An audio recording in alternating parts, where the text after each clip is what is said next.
నాకు బలమి అయ్యా. ఒకప్పుడు తెలియక నా కోసం, నా ఇంటి కోసం అని అన్ని ఆలోచనలు చేశాను. ఈరోజు నాకు ఆశ లేదయ్యా. నన్ను, నా బిడ్డల్ని, వాళ్ళ బిడ్డల్ని కూడా బ్రతికించగల దేవుడు నువ్వు నాకు దొరికావు. ఇంకా నేను దేని గురించి ఆలోచించి దిగులు పడేదయ్యా? నువ్వు లేకపోతే కదా. సర్వకృపానిధివి. ఏమండి వద్దులే, పాటల డోసు ఎక్కువైంది, మళ్ళీ మ్యాటర్ పోయింది.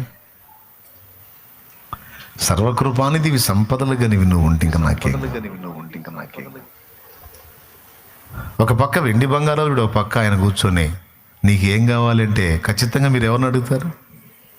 ఆయన నిజంగా నీతో ఉంటే ఆయనకి సాటి వస్తాయి అవి. ఆయన దలుచుకొని ఆయనకి ఇష్టమైతే అవన్నీ తెచ్చి నీ కాళ్ళ కింద పెట్టడు. అపోస్తలుల కాళ్ళ దగ్గర పడేలా, అబ్రహాం కాళ్ళ దగ్గర పడేలా.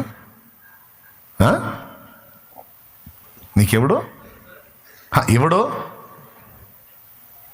అందుకే చెప్తున్నాను, కనిపెట్టి ప్రార్థన చేయి మోకాళ్ళుని.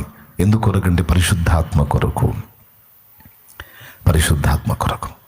బాప్తిస్మానికి ఎలా సిద్ధపడాలో, నీటి బాప్తిస్మానికి ఎలా సిద్ధపడాలో, అగ్ని బాప్తిస్మానికి కూడా అలా సిద్ధపడాలి.